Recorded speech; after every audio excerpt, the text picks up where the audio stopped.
Tá, então a primeira pergunta aqui foi, na verdade, é muito mais um comentário do que qualquer outra coisa, da Gabriele, para todos os palestrantes. Ela comentando que desde as primeiras menstruações sempre sofria com dores e até hemorragia. Demorou muito tempo para ter o diagnóstico de endometriose profunda e até hoje sente muitas dores e já precisou passar por 2 cirurgias, sendo a última bastante complexa devido à colectomia. Seria tão mais fácil se eu tivesse sido entendida antes, visto que já passei por uma médica que me disse que mulher foi feita para sangrar, que isso é normal. É duro a gente ainda ouvir esse tipo de relato nos dias de hoje, né? É uma coisa incrível que isso ainda ocorra, e é por isso que a gente está aqui para tentar mudar esse paradigma. Bom, tô vendo que a Ana conseguiu entrar aí, então eu vou interromper aqui e deixar ela moderando aqui, tá bom, gente?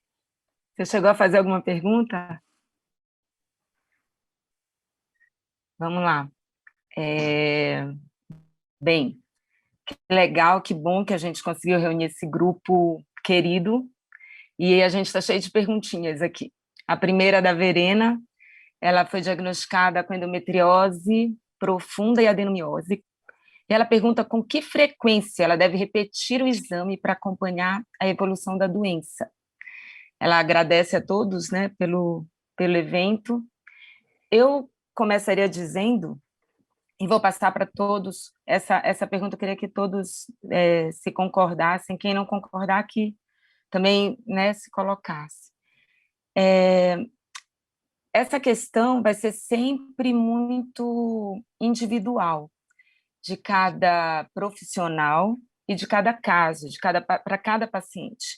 Tem profissionais, tem ginecos que pedem um controle de 3 em 3 meses até, outros de 6 em 6, ou uma vez por ano, depende de cada caso, de cada paciente. É assim com vocês também? Leandro, Carlos, Rê? É isso que vocês veem? Eu oriento da seguinte forma, considerando que a endometriose ela é uma doença que, com raras exceções, ela progride muito lentamente. Eu acho desnecessário fazer controles precoces com 3 meses. Eu acho que é desgastante e desnecessário.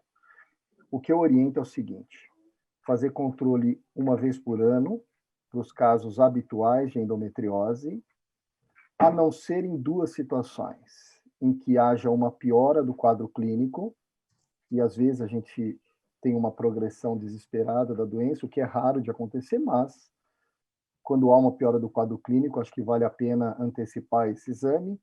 Ou o que me preocupa são aquelas lesões que são muito próximas do ureter, e aí eu tenho receio de, no intervalo mais curto, essa paciente ter uma dilatação de rim, a gente ter um tempo menos hábil para fazer a reversão. Então, tirando lesões próximas ao ureter, periureterais, e pioras do quadro clínico, todas as outras pacientes eu acho desnecessário fazer acompanhamento com menos de 1 ano.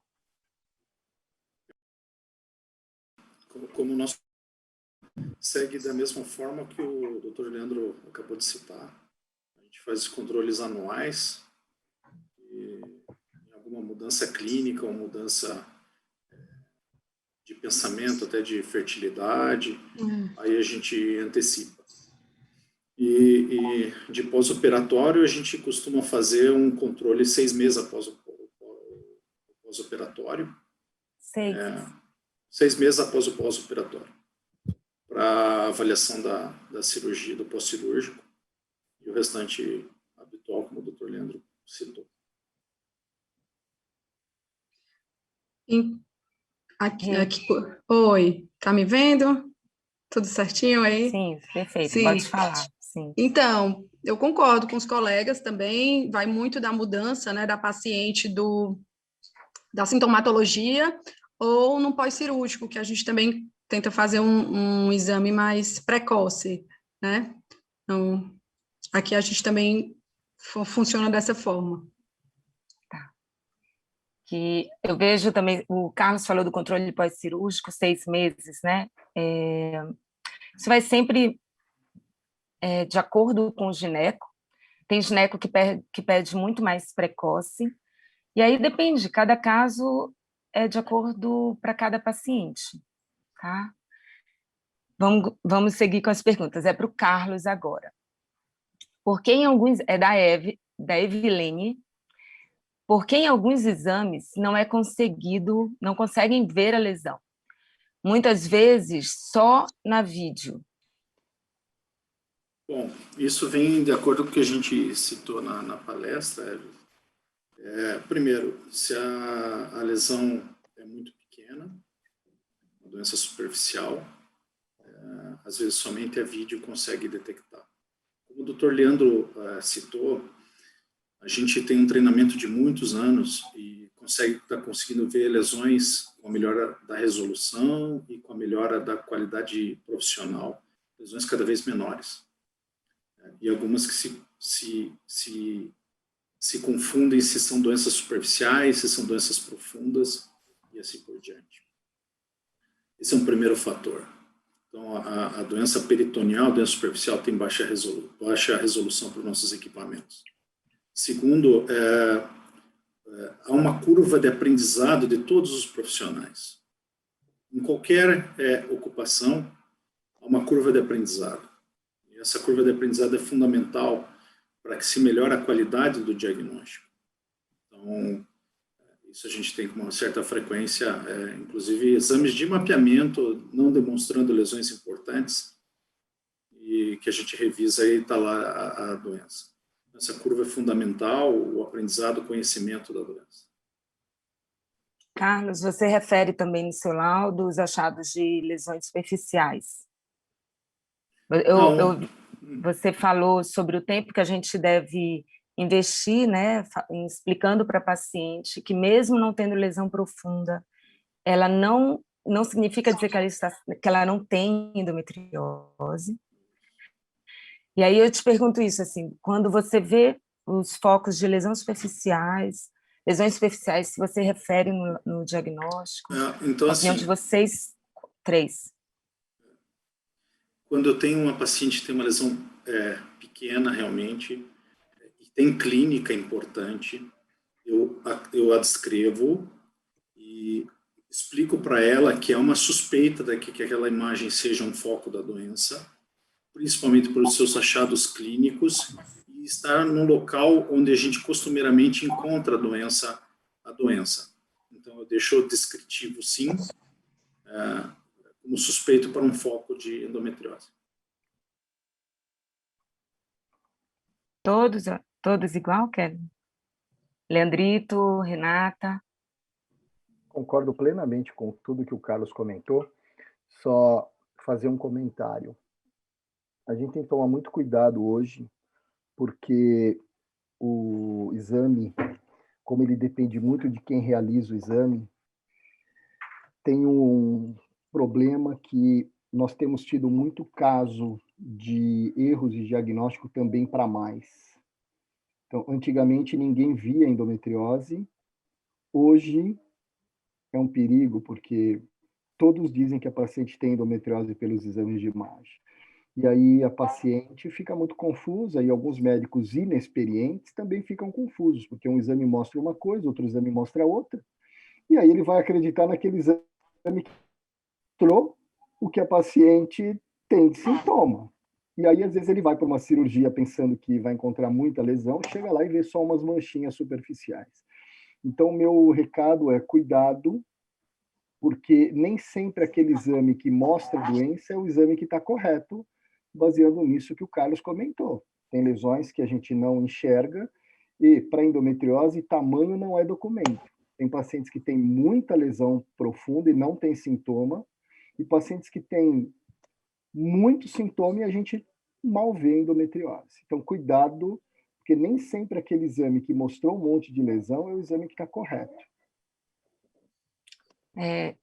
Aproveitando, né, esse momento da discussão, a outra pergunta da Fernanda também para o Carlos, era, não entendi por que a ultrassom convencional do posto não vê endometriose. Por que é tão difícil? Bom, e aí vai ter uma outra questão, só unindo aqui com a...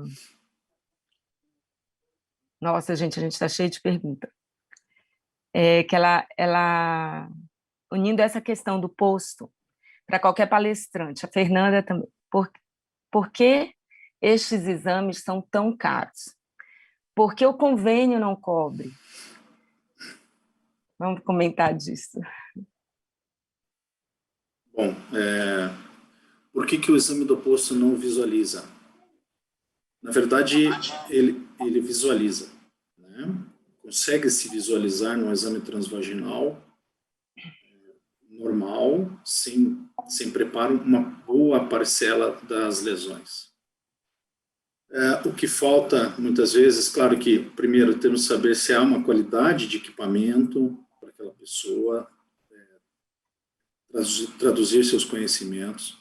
Segundo, algo que o professor Leandro, a Renata também vai fazer isso, está fazendo isso lá em cima, e a gente aqui embaixo, ensinar e ensinar. Tentar mostrar que aquilo que a gente vê, eu vou contar para vocês, então, uma experiência pessoal que eu tive, rapidamente. Eu acabei um congresso brasileiro de radiologia falando sobre endometriose e um dos palestrantes olhou para mim e falou: isso que o senhor vê, não dá para ver. Então, hoje é um colega que faz o método. Então, a gente tem que mostrar, tem que tentar ensinar a curva de aprendizado de todos crescerem juntos. A outra questão, querem comentar, Leandrito? Não. A outra questão para o Leandro, eu vou seguindo aqui uma ordem, né? É possível ver endometriose até no coração? É a pergunta dela, da Fernanda. E isso é feito pelo ultrassom com preparo intestinal? Como eu comentei, isso é raridade. A endometriose infiltrar o pericárdio, eu tive 7 casos, mas é possível fazer a visualização através da ultrassonografia, mas ultrassom a gente não consegue ver com tantos detalhes quanto a ressonância magnética. Então, com essa suspeita, o melhor exame é a avaliação da ressonância magnética.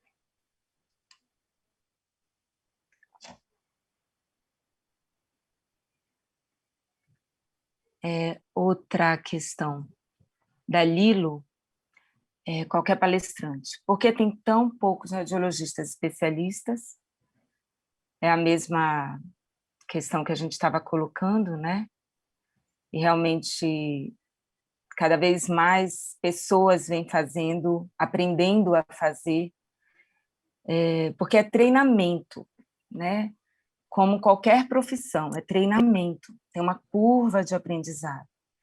E esse número está aumentando. Atualmente, a gente ainda tem a maioria dos radiologistas especializados na região sul-sudeste. E isso está, graças a Deus, aumentando, expandindo. Região norte, nordeste, centro-oeste, a gente está tendo mais profissionais fazendo, e esse número vai aumentar mais e mais. Tem uma outra pergunta da Kátia. Existe alguma relação com o nome de clínicas ou radiologistas especialistas? Como consigo saber se aquele radiologista é ou não especialista em endometriose? Quem quer responder? Qualquer um? Posso falar? Assim, a gente já pode... Tem uma outra pergunta aqui, que foi direcionada para mim, né, com relação ao médico ginecologista, que foi solicitado um exame e a paciente não fez com o médico que o ginecologista indicou. Exato. E aí vai na mesma temática, né? Na verdade, o interessante é que você tenha um clínico, né, um ginecologista para lhe orientar, lhe guiar, e que tem esse clínico, esse ginecologista, né, ele tenha uma equipe. E aí não é que ele favoreça por ser amigo ou não, ele indica, orienta, porque tem uma relação mais estreita, né? Então fica muito mais fácil a comunicação. Às vezes até de um retorno da paciente para um complemento do exame, às vezes uma discussão, um olhar, né? A ginecologista, ela orienta qual área que foi mais tendenciosa na hora do exame, né? Qual área você deve focar mais. Então, isso daí, essa interação entre a equipe é muito importante. Por isso que, às vezes, o ginecologista, ele orienta aí para alguns profissionais, que ele já conhece a técnica, já conhece a acurácia do exame, sabe que o exame tem uma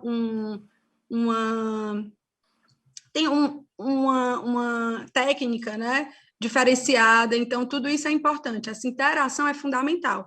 Então, o que eu sugiro mais é que você seja orientado pelo seu ginecologista, ele que vai nos indicar, né, assim, indicar quem ele tem uma estreita relação. Tem uma pergunta para o Leandro, da Gabriele.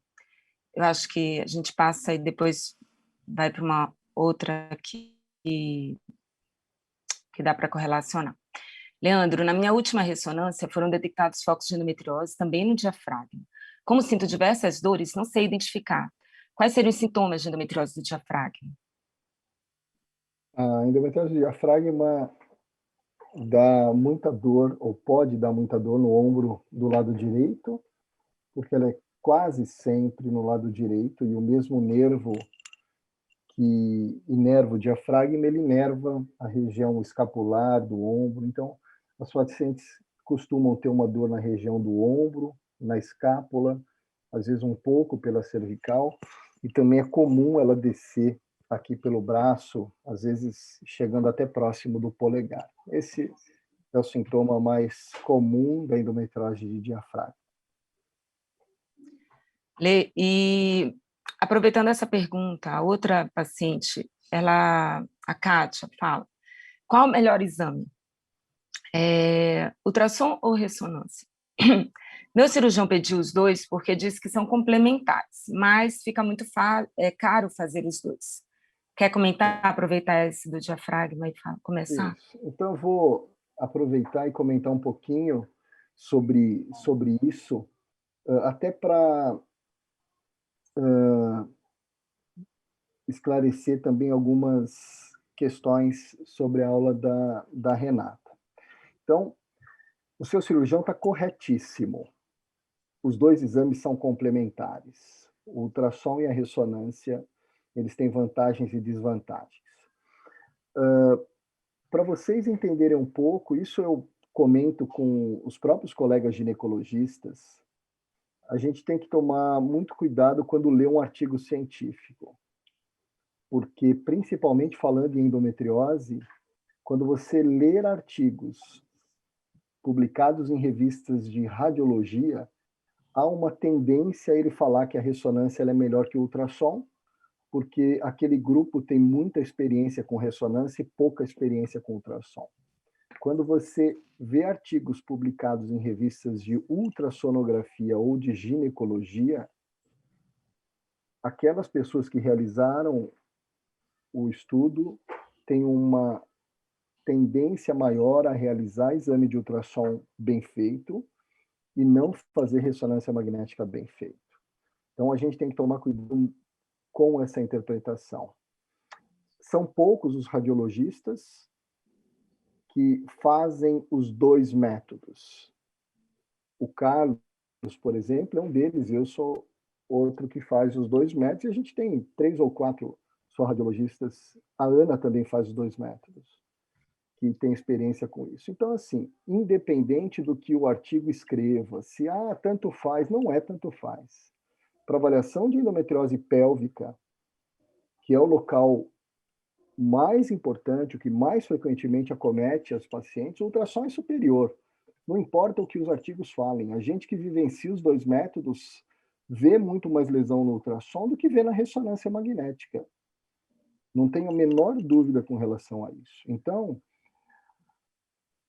a resposta que eu daria para você é lógico, se puder fazer, faça os dois métodos, porque a ressonância vê melhor diafragma, vê melhor nervos pélvicos, e o ultrassom vê melhor praticamente todos os outros lugares.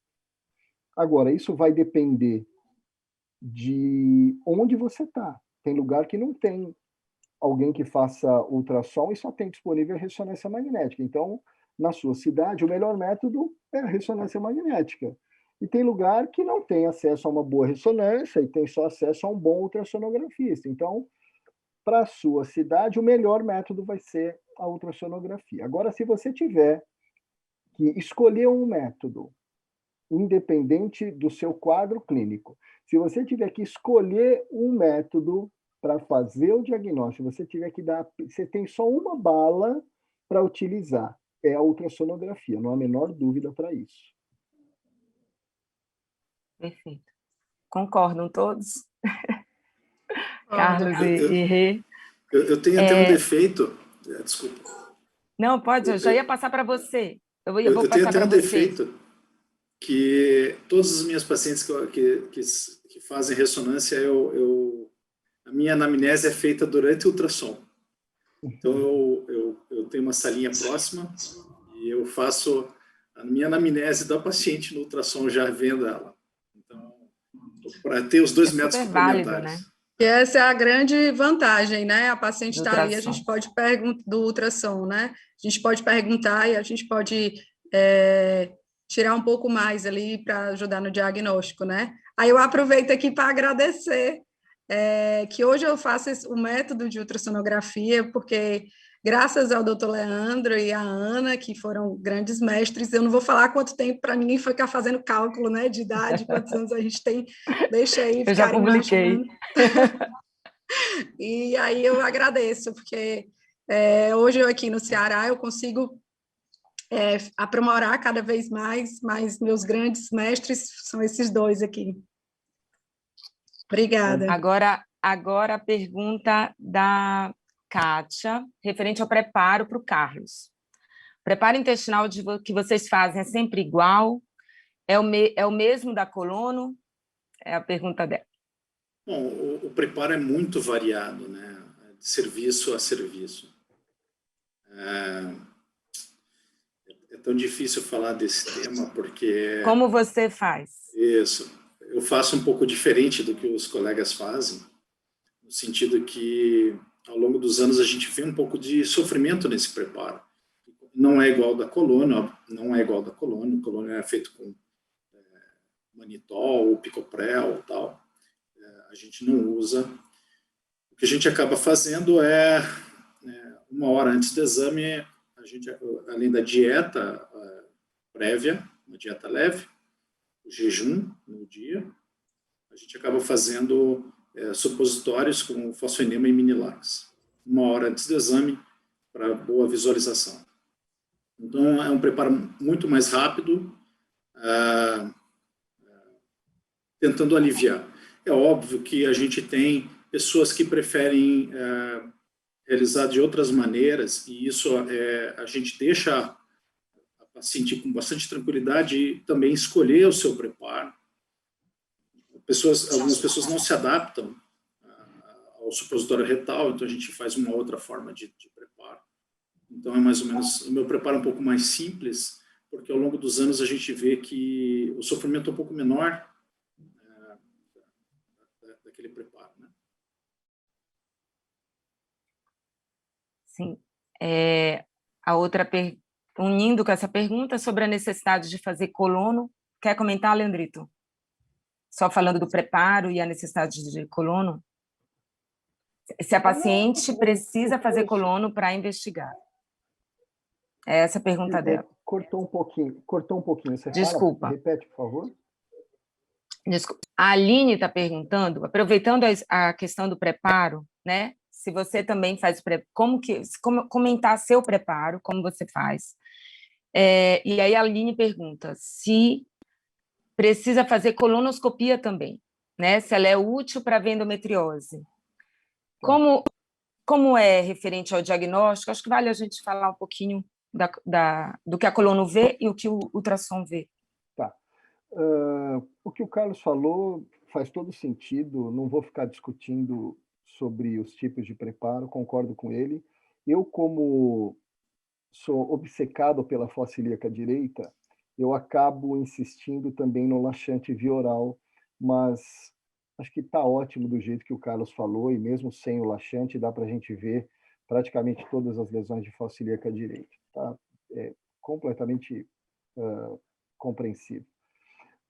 A colonoscopia, ela não tem nenhum valor para fazer o diagnóstico de endometriose, porque a endometriose ela é uma doença que vem de fora para dentro da alça, então ela infiltra normalmente só as camadas mais externas da alça, e a maioria dessas lesões não são visíveis nem pela colonoscopia, nem pelo antigo enema opaco, porque esses métodos acabam vendo basicamente o que está na superfície, na mucosa da alça, ou que abaula de fora para dentro. Então, o que a colonoscopia vê, na verdade, é uma repercussão apenas de uma grande lesão de endometriose, que às vezes abaula a alça, às vezes dificulta a progressão do aparelho, às vezes tem muita aderência com distorção, mas ela não tem nenhuma função para fazer esse diagnóstico. O que às vezes alguns médicos pedem, a colonoscopia, é mais com o objetivo de, já que a paciente vai ser submetida a um procedimento cirúrgico, a uma manipulação intestinal maior, às vezes eles querem ficar tranquilos que não existe uma outra lesão associada, que eventualmente ele possa mudar um pouquinho a estratégia, mas isso é desnecessário na maioria dos casos. E aí a gente já está meio que encerrando, a gente não tem mais tempo, ainda tem bastante pergunta para responder, vão ser respondidas depois pelo site do evento. Tem uma questão que eu julgo super importante, que é referente à virgindade e o exame, e o diagnóstico. É da Rafaela. As pacientes virgens podem usar o gel vaginal para RM, e se não puder usar, vai comprometer o resultado. Na verdade, eu queria que cada um falasse como manuseia quando a paciente é virgem e precisa fazer o exame, e não só a ressonância, quando precisa fazer ultrassom. Como que vocês abordam essas situações? Vamos deixar a Renata falar antes, que a Renata falou menos. Então, para paciente virgem, né, existe a técnica transretal. Eu, particularmente, eu não faço. Eu vejo que algumas pessoas fazem. Para paciente virgens, eu oriento que faça a ressonância. Eu não tenho expertise para fazer o ultrassom transretal para ver lesões de endometriose. Consigo fazer um suprapúbico, e aí, com o preparo intestinal, a gente consegue ver algumas alças, sim, a parte do ilho, a parte do apêndice, a parte das fossas ilíacas, mas algumas regiões, ali o septo retrovaginal, eles não são contemplados, né? Então, a minha orientação, aí a minha sugestão seria fazer ressonância. Eu passei para você, pareceu passar uma bomba, né? Não foi. Eu vou falar um pouquinho de... Assim, quando a paciente aceita que o transvaginal, o exame, não é uma relação sexual, não é um procedimento diagnóstico, médico, eu faço o exame. A paciente já conversou bastante com o gineco dela, e ela precisa de exame para tratamento. E são pacientes, assim, não só jovens, às vezes já mais velhas, e que não querem, não aguentam mais aquela dor e precisam de uma melhor investigação. E eu faço, a gente conversa com a paciente e consegue fazer, sim, de uma forma bem segura. Agora, claro, precisa do consentimento da paciente e conversa prévia com seu médico para todos os esclarecimentos antes de chegarem até a gente. Mas quero ouvir também Carlos e Leandro. Só, Ana Paula, a questão com esse consentimento, sim.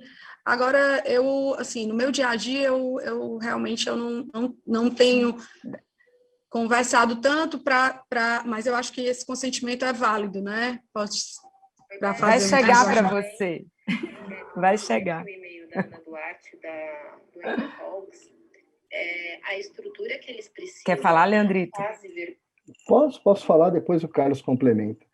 Eu acho que o transretal, ele é quase sempre desnecessário. Eu acho que a gente dispõe... Bom, existem... A grande maioria das pacientes virgens são pacientes jovens. E as pacientes jovens, apesar das exceções, na grande maioria das vezes, elas não têm lesões profundas infiltrando alça. Portanto, eu acho desnecessário submeter uma paciente com menos de 18 anos a fazer um ultrassom transretal. Já fiz algumas vezes, mas eu sempre falo para o ginecologista, não pede esse exame, vai para a ressonância, é um exame chato para paciente, é desconfortável, quase nunca vai trazer uma informação adicional. Mesmo para pacientes mais velhas que sejam virgens, faz a ressonância. Se não tiver dúvida na ressonância, eu não acho... Mas você já viveu essa situação de ter dúvida na ressonância de lesão intestinal? Sim, aí tudo bem, aí você... Aí você faz... Mas é tão... Mas assim... Não, mas não digo do transretal, raro, você faz não, o transvaginal. Não, mas nós estamos falando do transvaginal, sim. Transvaginal direto, a gente vê lesões no ultrassom que você não viu bem na ressonância, que você não consegue ver direto. Mas falando do transretal, né? A gente está falando do transretal. Não, mas é uma questão... Pode falar, Patrick, pode entrar. Não, a pergunta não foi de transretal? Em pacientes eu acho que não. Na realidade... Eu estou falando do transvaginal mesmo. Naquelas pacientes que aceitam realizar o exame porque consideram e entendem que não é uma relação sexual. Ela não vai deixar de ser virgem. Você está falando... não pode fazer. Não, eu discordo. Eu acho que não, eu não faço isso. Você tem outro método, faz a ressonância. Não vai então, mas naquelas situações a paciente já fez e aí permanece dúvida. Eu nunca fiz isso, Ana. Eu nunca fiz ultrassom Nunca transvaginal. Passou por essa situação? Eu nunca deixei acontecer isso. Né? Eu nunca deixei uma paciente virgem, eu nunca orientei a fazer ultrassom transvaginal. Na pior das hipóteses, que eu já fiz a contragosto, porque o cara porque queria saber se tinha lesão de intestino, fez a ressonância, dava dúvida, e aí eu fui por ultrassom transretal. Agora, eu não faço isso. Entendi. Carlinhos, quer falar? Estamos bem polêmicos aqui, mas a gente já está no final do evento. É bem rapidinho. Concordo completamente. Talvez a gente tenha até uma situação aqui. Eu também nunca presenciei essa situação, Ana, não poderia falar. Mas se eu tivesse dúvida, eu talvez indicaria transretal eu não faria. A gente faz para fístulas e tudo mais. Mas aí talvez a gente tenha até ecoendoscopia, por alguma dúvida, que possa entrar no contexto com a paciente sedada. Não sei, é uma outra possibilidade. O que nós, como ginecologistas, acabamos propondo é mais ou menos isso que você falou agora, Carlos. A gente, na dúvida da ressonância, e é raro, né? Convenhamos, sim, quando faz com vocês, radiologistas bastante experientes, é bem raro ter uma dúvida de ressonância, a gente acaba indicando uma ecocolono, né, econdoscopia, mas, olha, eu conto nos dedos da mão quando foi preciso, né? Agora, transvaginal com preparo em paciente virgem, eu nunca solicitei, nunca tive uma solicitação do radiologista para que eu solicitasse. Bom, a gente tinha um monte de perguntas ainda a serem respondidas, não deu tempo. Acho que essa parte é a parte mais gostosa do evento, é justamente isso, né? A gente ter essa interação tão boa com as pacientes, a gente vê o quanto de dúvidas existem, né? Onde achar o médico, ou no SUS tem, não tem, né? Como fazer, como que é o preparo, enfim, tem tantas outras aqui. Eu queria mais uma vez agradecer a todos vocês, foi muito legal. Depois eu vou separar essas perguntas, a gente vai tentar responder todas no perfil do Instagram, para que a gente não deixe as pacientes sem as respostas. E queria lembrar que o próximo módulo vai ser no dia 20, novamente das 8 às 11, 3 horas por dia, para não ser cansativo, para que todo mundo consiga aproveitar seu final de semana.